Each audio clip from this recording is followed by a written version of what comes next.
তত্ত্বাবধায়ক সরকার ব্যবস্থা বাতিলের রায় দেয়া সাবেক প্রধান বিচারপতি এবিএম খায়রুল হককে ধানমন্ডি থেকে গ্রেফতার। এবিএম খায়রুল হক দেশের একজন বড় শত্রু বলেছেন বিএনপির মহাসচিব মির্জা ফখরুল ইসলাম আলমগীর। গণতন্ত্র নস্যাৎ ও বিচার বিভাগ ধ্বংসের কারিগর ছিলেন খায়রুল হক, মন্তব্য আইনজীবী ফোরামের সভাপতি জয়নুল আবেদিনের। মাইলস্টোনে বিমান বিধ্বস্তে প্রাণ হারানো ৩ শিক্ষার্থীর স্বজনদের সমবেদনা জানাতে দিয়াবাড়ির তারারটেকে বিএনপি মহাসচিব। বিমান বিধ্বস্ত হয়ে মাইলস্টোনে আহত শিক্ষার্থী মাহতাব উদ্দিন ভূঁইয়ার মৃত্যু, এই নিয়ে মৃত্যুর সংখ্যা ৩৩।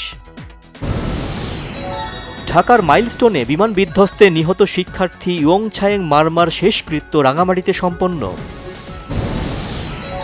নিহত ২ শিক্ষককে দেয়া হবে রাষ্ট্রীয় সম্মাননা, উপদেষ্টা পরিষদের বৈঠকে সিদ্ধান্ত। ৫ আগস্টের আগে আদায় করা হবে জুলাই সনদ ও ঘোষণাপত্রের দাবি, বলেছেন এনসিপির আহ্বায়ক নাহিদ ইসলাম। আপাতত হলেও পিআর পদ্ধতির নির্বাচন প্রয়োজন, বলেছেন জামাতে ইসলামের নায়েবে আমির ডাক্তার সৈয়দ আব্দুল্লাহ মোহাম্মদ তাহের।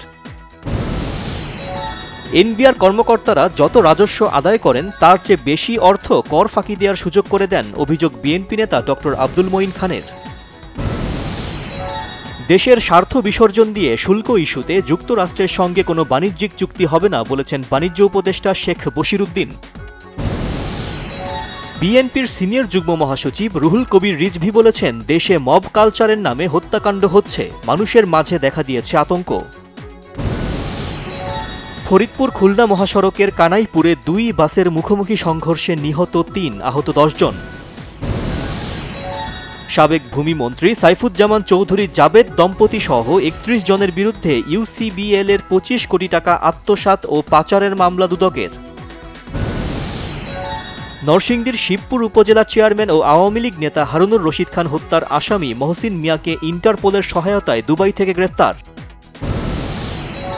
চট্টগ্রামে আইনজীবী সাইফুল ইসলামকে কুপিয়ে হত্যাসহ 5 মামলায় ইসকন নেতা চিন্ময় কৃষ্ণ দাসের জামিন নামঞ্জুর। বিভিন্ন রাজ্য থেকে শত শত বাঙালি মুসলিমকে ধরে বাংলাদেশে পুশ করছে ভারত। জলবায়ু পরিবর্তনের অভিযোগে এক দেশের বিরুদ্ধে আরেক দেশের মামলার পথ সুগম করে দিয়েছে ইন্টারন্যাশনাল কোর্ট অফ জাস্টিস। পাকিস্তানের বিপক্ষে তৃতীয় টি-20 ম্যাচে টিকিট থেকে অর্জিত আয় দেয়া হবে মাইলস্টোন ট্র্যাজেডির হতাহতদের পরিবার এবং জুলাই স্মৃতি ফাউন্ডেশনকে। 44তম মৃত্যুবার্ষিকীতে মহানায়ক উত্তম কুমারকে বিশেষভাবে স্মরণ পরিবার, ভক্ত ও অনুরাগীদের।